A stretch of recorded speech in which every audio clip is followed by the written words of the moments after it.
Belapur one यानी Harihar Keshav Govind one यह एक अति प्राचीन जगह है जिसका इतिहास बहुत ही प्राचीन है। इस जगह पर भगवान विष्णु और भगवान इंद्र द्वारा शिवलिंग स्थापित किया गया है।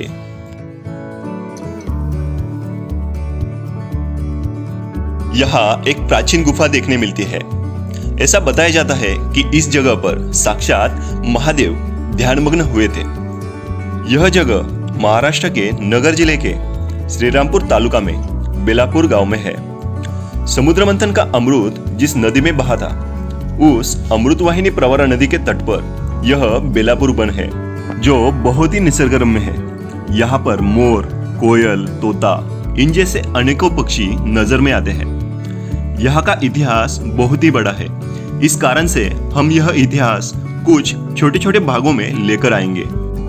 जय श्री राम दोस्तों, स्वागत है आपका नए वीडियो में। आज हम आए हैं बेलापुर वन में जिसका इतिहास बहुत ही प्राचीन है और पुरातन भी है। चलो फिर देखते हैं यहाँ का इतिहास। यहाँ पर पहले बिल्व का वन था, इसलिए यह गांव के नाम में भी बिल्व का नाम है बेलापुर। भारत में अनेकों शिवलिंगों के मंदिर देखने मिलते हैं, पर भारत का एकमेव 2 स्तंभ रूपी शिवलिंग वाला मंदिर यहाँ पर देखने मिलता है। अपने हिंदू धर्म में अनेकों पुराण लिखे गए हैं। उनमें से स्कंद पुराण में इस जगह का वर्णन मिलता है। चलो फिर देखते हैं शिव पार्वती की भ्रमण की कथा, जिसका वर्णन स्कंद पुराण में किया गया है। स्कंद पुराण में रेवाखंड नाम का एक भाग है, उसमें अनेक प्रकार के शिवलिंग की जानकारी दी है। आप सबको पता ही है शिव जी को सबसे ज्यादा प्यारा है बिल्व का पत्ता। तो इसी बिल्व वन में शिव और पार्वती भ्रमंती करने आए थे।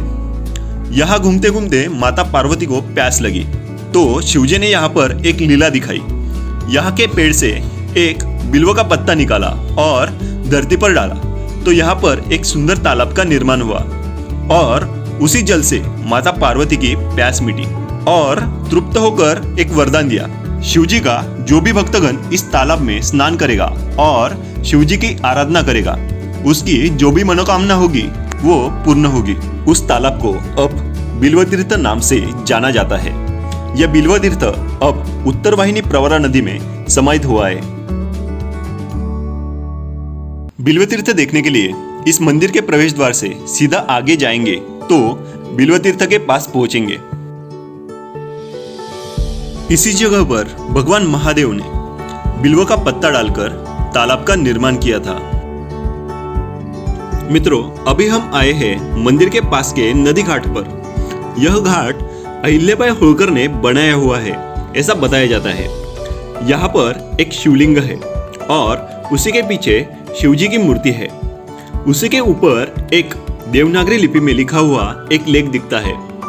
इस पर क्या लिखा हुआ है ये समझ नहीं आता। यहाँ का नजारा बहुत ही निसर्गरम्य है।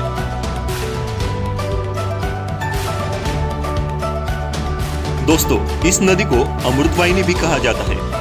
इसके पीछे बहुत बड़ा समुद्र मंथन का इतिहास है। उसकी कथा अब सुनते हैं। पुरातन काल में राक्षस देवों के देव महादेव से वर प्राप्त कर लेते थे और उसी का उपयोग देवताओं के विरुद्ध करते थे। इस वजह से देवताओं को अमृत की जरूरत पड़ने लगी। अमृत के लिए समुद्र मंथन करने की आवश्यकता थी। समुद्र मंथन के लिए समुद्र को मतने की जरूरत थी, इसलिए मंदार पर्वत का उपयोग किया गया। पर्वत के साथ वासुकी जो सर्पों के राजा है, उन्होंने रस्सी के रूप में सहायता की। वासुकी का पूंछ वाला हिस्सा देवताओं ने पकड़ा, मुख की तरफ का हिस्सा दानवों ने पकड़ा। इस प्रकार से समुद्र मंथन की शुरुआत हुई। एक तरफ से देव और दूसरी तरफ से दानव समुद्र मतने लगे, तो उसमें से पारिजात, लक्ष्मी, ऐरावत, कामधेनु ऐसे अनेकों रत्न निकले। उसी के साथ हलहल विष भी निकला। ये देव और दानव दोनों के लिए हानिकारक था, इसलिए महादेव ने उस विष को प्राशन किया और उसे अपने कंठ में ही रखा और शरीर में जाने से रोका। इस वजह से उनका कंठ नीला पड़ गया, इसलिए महादेव को नीलकंठ कहते हैं। इसके बाद धन्वंतरी देवता अमृत का कलश लेकर बाहर आए। अमृत के लिए देव और दानवों में संघर्ष शुरू हुआ। अमृत को दानवों से बचाने के लिए भगवान विष्णु का वाहन गरुड़ अमृत का कलश को लेकर उड़ने लगे। उड़ते समय 4 जगह पर अमृत की बूंदें गिरी।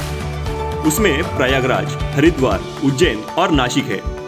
इसलिए इन जगहों पर कुंभ मेला आयोजित होता है। सभी प्रयत्नों के बाद भगवान विष्णु ने मोहिनी रूप धारण किया और सबका ध्यान विचलित किया और नेवा से इस जगह पर देव और दानवों को अलग अलग पंक्तियों में बिठाया। कुछ देव देवड़ाली गांव में बैठे, इसलिए गांव का नाम देवड़ाली रखा गया। भगवान विष्णु मोहिनी अवतार में देवताओं को अमृत पिलाते थे और दानवों को सुरा। ये बात राहु दानवों को पता, तो राहु अपना वेश पलटकर देवताओं के पंक्तियों में बैठा और भगवान विष्णु ने हाथ में अमृत डालते ही फटक से पी लिया। ये बात चंद्रदेव के ध्यान में आई, तो चंद्रदेव ने भगवान विष्णु के मोहिनी अवतार को इशारा करके बताया। तो भगवान विष्णु ने उसी समय सुदर्शन चक्र छोड़कर राहु का मस्तक उड़ाया। वो मस्तक राहुरी गांव में जाकर गिरा, इसलिए इस गांव के नाम में राहु का उल्लेख आता है। राहु री अमृत पिया था, इसलिए राहु का शरीर यानी धड़ अभी भी जिंदा था और वो यहाँ वहां दौड़ने लगा और रतनगढ़ के पास पहुंचा। भगवान विष्णु ने वहां पर राहु के धड़ को नीचे गिराया और पेट पर पैर से दबाया, तो उसमें से जो प्रवाह बाहर निकला उसे मूला नदी का स्वरूप प्राप्त हुआ। इतना होके भी राहु का धड़ जीवित था। फिर भगवान विष्णु ने अपने अंगूठे से राहु के हृदय में छेद किया, उसमें से जो अमृत का प्रवाह निकला उसे प्रवरा नदी का स्वरूप प्राप्त हुआ। इसी वजह से इस नदी को अमृतवाहिनी कहा जाता है। राहु राक्षस का वध रतनगढ़ पर हुआ। रतनगढ़ के एक तरफ मूला नदी का उगम है, तो दूसरी तरफ अमृतवाहिनी प्रवरा नदी का उगम है। अगले वीडियो में हम देखेंगे इसके आगे की कथा, जिसमें महादेव ने गुफा में ध्यान साधना की थी और यहाँ की गुफा।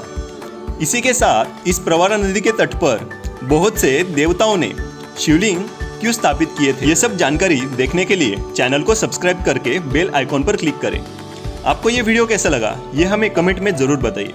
वीडियो अच्छा लगा हो तो लाइक करें और सबके साथ ये अलग इन्फॉर्मेशन वाली वीडियो जरूर शेयर करें। वीडियो आखिरी तक देखने के लिए धन्यवाद। हर हर महादेव।